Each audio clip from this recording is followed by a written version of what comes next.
Ujjain TV परिवार की ओर से आप सभी दर्शकों को दीपावली की हार्दिक शुभकामनाएं। शुभ दीपावली। शुभ दीपावली। शुभ दीपावली।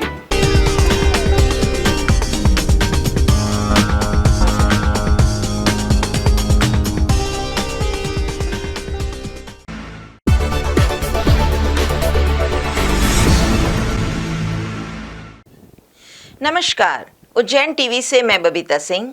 आज के प्रमुख समाचार इस प्रकार हैं। श्री महाकालेश्वर की कार्तिक मास की पहली सवारी निकली। पूर्व मुख्यमंत्री उमा भारती ने भी की वंदना। उज्जैन में हर्षोल्लास के साथ मनाया गया भाई दूज पर्व। कायस्थ समाज ने परंपरागत कलम दवात की पूजा कर चित्रगुप्त महाराज को किया नमन। 14 नवंबर को दीपावली पर्व के अवसर पर बाल दिवस का स्मरण कराया नगर पुलिस अधीक्षक ने। भाई दूज के दिवस पर अनेक स्थानों पर प्रारंभ हुई पाड़ों की लड़ाई। कोरोना कहर के खामोश अंदाज ने शहर और प्रदेश में फिर ली अंगड़ाई। राजाधिराज महाकालेश्वर ने प्रजा को दिए दर्शन। कार्तिक मास की पहली सवारी नगर भ्रमण पर निकली। उज्जैन कार्तिक मास में भगवान महाकाल की सवारी आज शानो शौकत से निकली। सर्वप्रथम मंदिर परिसर में भगवान का पूजन हुआ और बाबा महाकाल की पालकी मुख्य द्वार से अपने नियत समय 4 बजे निकली। सवारी परंपरानुसार मार्गों से होते हुए शिप्रा तट पर पहुंची और यहां पुजारी ने राजाधिराज महाकाल का शिप्रा जल से अभिषेक कर पूजा अर्चना की। इसके पश्चात सवारी अपने गंतव्य की ओर वापस लौटी। इस बीच भक्तों ने अपने राजा बाबा महाकाल के दर्शन कर जयकारे लगाए।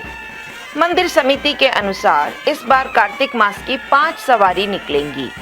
दूसरी सवारी 23 नवंबर को, तीसरी सवारी 28 नवंबर शनिवार वैकुंठ चतुर्दशी के दिन रात 11 बजे महाकाल मंदिर से निकलकर गोपाल मंदिर पहुंचेगी। यहाँ हर का हरि से मिलन होगा और वह हरिहर को सृष्टि का भार सौंपेंगे। उसके पश्चात चौथी सवारी 30 नवंबर व अंतिम सवारी 7 दिसंबर को निकलेगी। बताया जाता है कि कार्तिक मास में तीर्थ स्नान का विशेष महत्व है। मान्यता है कि कार्तिक में तीर्थ स्नान करने से वैकुंठ लोक की प्राप्ति होती है। लौकिक जगत में भगवान महाकाल उज्जैनी के राजा माने जाते हैं, इसलिए भगवान महाकाल भी तीर्थ पूजन व शिप्रा स्नान के लिए चांदी की पालकी में सवार होकर मोक्षदायिनी शिप्रा के रामघाट पर जाते हैं। यहाँ पुजारी राजाधिराज महाकाल का शिप्रा जल से अभिषेक कर पूजा अर्चना करते हैं। आज कार्तिक मास की प्रथम सवारी शुक्ल पक्ष पर निकाली गई है और आज कोरोना काल को देखते हुए बाबा राजा महाकाल राजाधिराज अपनी प्रजा को दर्शन देने के लिए आज नगर भ्रमण पर निकले हैं। भारतीय सनातन संस्कृति में भाई दूज की परंपरा का निर्वहन कर महानिर्माणी अखाड़े के महंत ने पूर्व मंत्री साध्वी उमा भारती का महाकाल मंदिर परिसर में स्वागत किया।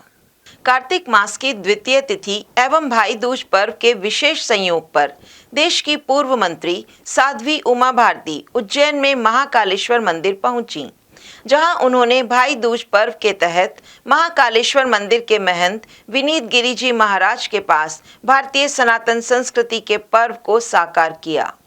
विनीत गिरि जी महाराज ने साध्वी उमा भारती को शंख, माला एवं अन्य वस्तुएं देकर अपने भाई होने का दायित्व निभाया। साध्वी ने वहां भोजन प्रसादी भी ग्रहण की। इस अवसर को महंत विनीत गिरि जी महाराज ने कुछ इस तरह से परिभाषित किया। राजुमा जी आई तो अच्छा भी लगा और उसके साथ साथ में एक अद्भुत संयोग भी बना। वो अद्भुत संयोग ये कि आज एक तरफ तो बाबा की सवारी है, भाई दूज भी है और जैसा कि उन्होंने बताया कि वो चमत्कारिक रूप से आज यहाँ पर आई, तो बाबा ने निश्चित रूप से उनको बुलाया था और यहाँ आकर के उन्होंने प्रसाद ग्रहण किया, बाबा का भोग प्रसाद ग्रहण किया और उसके पश्चात जो हमारी सनातनी परंपरा है उसका पालन है। इस अवसर पर साध्वी उमा भारती ने कहा, भैया दूज है तो आज बाबा महाकाल को प्रणाम करने आई हूँ, क्योंकि वो माता हैं, पिता हैं, भाई हैं, बंधु हैं, गुरु हैं, सखा है। दीपावली पर्व के 5वें दिन संपूर्ण देश के साथ साथ उज्जैन में भी भाई दूज का पर्व पूरे हर्षोल्लास के साथ मनाया गया। इस अवसर पर कायस्थ समाज द्वारा परंपरागत कलम दवात की पूजा भी की गई। दीपावली महोत्सव के 5वें दिन भाई बहन के रिश्ते के राखी पर्व के बाद मनाए जाने वाले भाई दूज के पर्व को भी कोरोना कहर के बावजूद पूरे उल्लास के साथ मनाया गया। हाँ, यह और बात है कि दूर दराज रहने वाली बहनें जरूर भाई के माथे पर तिलक लगाने से वंचित रहीं। आसपास रहने वाली बहनों के पास भाई पहुंच गए या बहनें अपने भाई के पास पहुंच गईं। भाई दूज के इस त्यौहार पर बहन अपने भाई के ललाट पर अमृत तिलक लगाकर उनके जीवन की मंगल कामना करती हैं। वहीं भाई अपनी बहनों को आशीष देते हैं और उनकी समृद्धि की प्रार्थना करते हैं। इस अवसर पर बाजारों से भाई अपनी बहन के लिए और बहनें अपने भाइयों के लिए उपहार खरीदते भी नजर आए। आज का दिन कायस्थ समाज के लिए महत्वपूर्ण दिन है। संपूर्ण समाज देश में दवात कलम की पूजा अर्चना करता है। कहा जाता है कि इस दिन 24 घंटे तक वे अपनी कलम का उपयोग नहीं करते। किंवदंती है कि भगवान राम के राज तिलक में निमंत्रण नहीं मिलने से चित्रगुप्त महाराज ने अपनी कलम रख दी थी। कायस्थ समाज के लोग दीपावली की पूजन के बाद कलम रख देते हैं और भाई दूज के दिन अपनी दवात कलम की पूजन करने के बाद ही उसे उठाते हैं। उज्जैन के रामघाट पर धर्मराज और चित्रगुप्त जी के प्राचीन मंदिर हैं। वहां समाज जन श्रद्धा भाव से पूजा करते हैं। वहीं भाई बहन भी एक साथ पूजन अर्चन करते हैं। वहां के पुजारी पंडित राजेश जोशी जी ने इस बारे में अपने विचार कुछ इस तरह व्यक्त किए। ऐसी मान्यता है कि भगवान ब्रह्मा जी ने जो है कई वर्षों तक तपस्या करके शिप्रा तट पे ब्रह्मा जी ने अपनी काया से भगवान चित्रगुप्त भगवान को उत्पन्न किया था।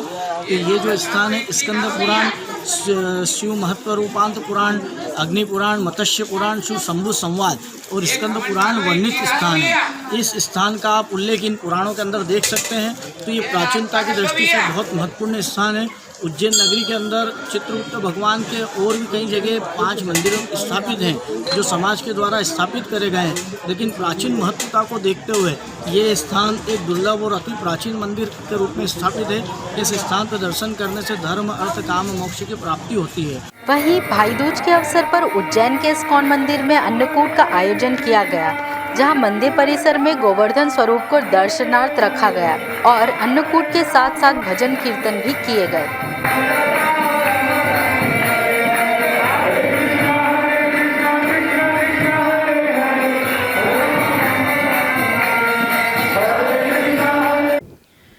इस बार 14 नवंबर को दीपावली पर्व था और इसी दिन को भारत के प्रथम प्रधानमंत्री पंडित जवाहरलाल नेहरू की स्मृति में बाल दिवस के रूप में मनाने की परंपरा है।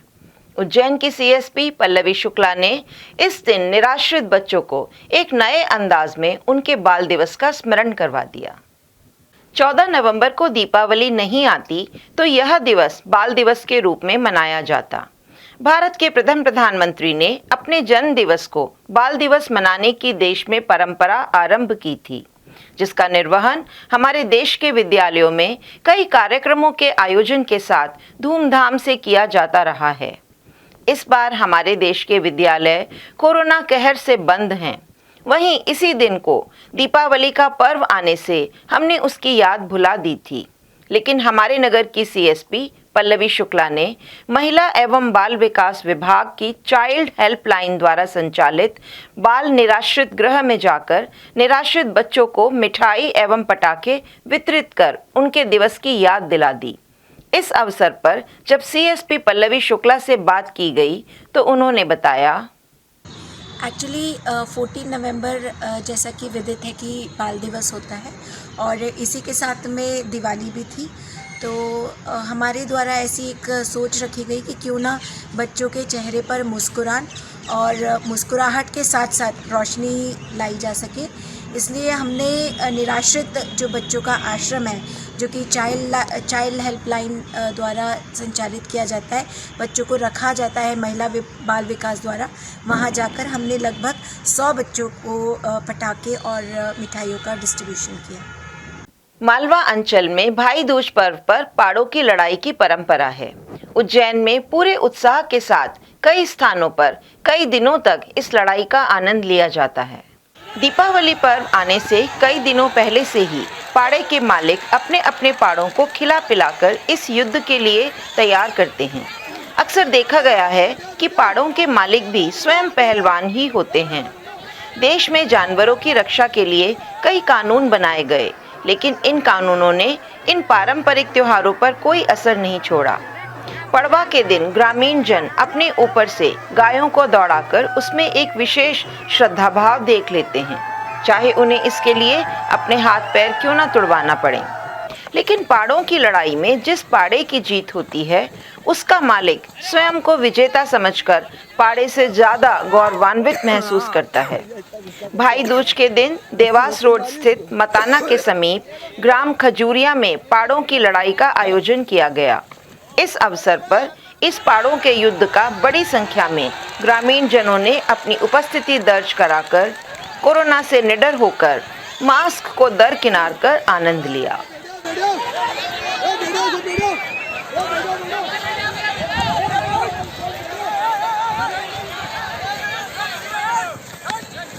कोरोना का अब क्या करें? कभी लगता है कि यह अब जा रहा है और फिर कभी यह अचानक ही अपने बढ़े हुए रूप को दिखा देता है। ऐसा ही हाल है शहर और प्रदेश में इन दिनों। कोरोना मरीजों की गिनती में कभी कमी आ जाती है तो कभी उठाव।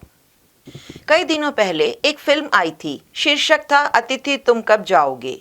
हमारे देश में अतिथि देवो भव माना गया है, लेकिन जब अतिथि जाने का नाम ही ना ले तो इस फिल्म का शीर्षक आकर्षित करता है। 2019 की विदाई के पहले चीन से एक खबर चीरती हुई दुनिया के सभी हिस्सों में पहुंच गई कि चीन में कोई वायरस ने तबाही मचा दी। कुछ सच्चे कुछ झूठे वीडियो हमारे टीवी चैनलों और सोशल नेटवर्क पर टपकने लगे। चीन के साथ हमारी हमदर्दी बढ़ गई। देखते ही देखते सारी दुनिया में उस महामारी ने अपनी पैठ कायम कर ली। हमारा देश भी इससे अछूता नहीं रहा। मरीजों की संख्या तेजी से बढ़ती गई। 7-8 महीनों में इसकी संख्या करोड़पति होने को है। अब एक खबर तेजी से फैल रही है कि एक बार फिर कोरोना महामारी तेजी दिखाएगी। हमारे देश की राजधानी दिल्ली में तो ऐसा कुछ नजर भी आ रहा है। इसकी संपूर्ण रोकथाम के लिए सारी दुनिया बेसब्री से इसके वैक्सीन के इंतजार में है। वैक्सीन के ट्रायल 3रे और 4थे चरण में हैं। अभी भी खबर है कि इसके आने में और 6 महीने लग सकते हैं। हमारे नगर के जूना सोमवारिया में मार्च के अंतिम सप्ताह में एक महिला ने कोरोना से दम तोड़ा और अब तो ऐसा लगता है जैसे हम इसके आदी हो गए हैं। कितने कोरोना पीड़ित भर्ती हुए, कितने मरीजों ने दम तोड़ा, इन खबरों ने जैसे हम पर असर करना ही बंद कर दिया हो। हमारे पास के शहर इंदौर में तो इसके मरीजों की संख्या सैकड़ों में ही रही है। मास्क, सैनिटाइजर हमारी जेब के रुमाल और पर्स की तरह हमारे रोजमर्रा के जीवन में समा चुके हैं। इस सब के बावजूद भी जब इसके मरीजों की संख्या में इजाफा होता है तो ऐसा लगता है यह बिन बुलाया अतिथि कब जाएगा। हमारी प्राचीन नगरी उत्सवों का शहर है और परंपरागत रूप से त्योहारों को मनाने की परंपरा है। हमने कई त्योहारों को प्रतीकात्मक रूप से मनाया है, लेकिन आखिर कब तक? यह सोच जरूर हमारी मानसिकता में आ बसी है, लेकिन हमें यह अच्छी तरह मान लेना चाहिए कि कोरोना कहर अभी गया नहीं है। हमें मास्क और सैनिटाइजर के साथ साथ बताए गए दिशा निर्देशों का पालन करना ही पड़ेगा, तभी हम इसके आगामी कहर से बच सकेंगे। आइए अब एक नजर डालते हैं उज्जैन में आज के मौसम पर।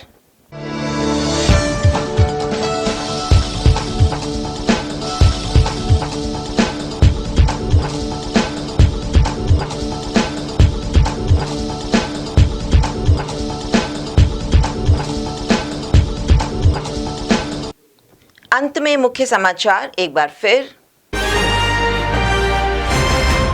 श्री महाकालेश्वर की कार्तिक मास की पहली सवारी निकली। पूर्व मुख्यमंत्री उमा भारती ने भी की वंदना। उज्जैन में हर्षोल्लास के साथ मनाया गया भाई दूज पर्व। कायस्थ समाज ने परंपरागत कलमदवात की पूजा कर चित्रगुप्त महाराज को किया नमन। 14 नवंबर को दीपावली पर्व के अवसर पर बाल दिवस का स्मरण कराया नगर पुलिस अधीक्षक ने। भाई दूज के दिवस पर अनेक स्थानों पर प्रारंभ हुई पाड़ों की लड़ाई। कोरोना कहर के खामोश अंदाज ने शहर और प्रदेश में फिर ली अंगड़ाई।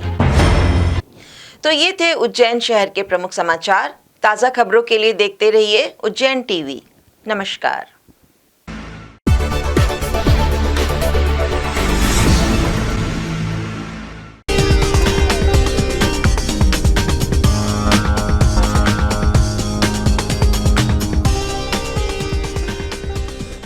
नमस्कार। उज्जैन टीवी परिवार की ओर से आप सभी दर्शकों को दीपावली की हार्दिक शुभकामनाएं। शुभ दीपावली। शुभ दीपावली। शुभ दीपावली।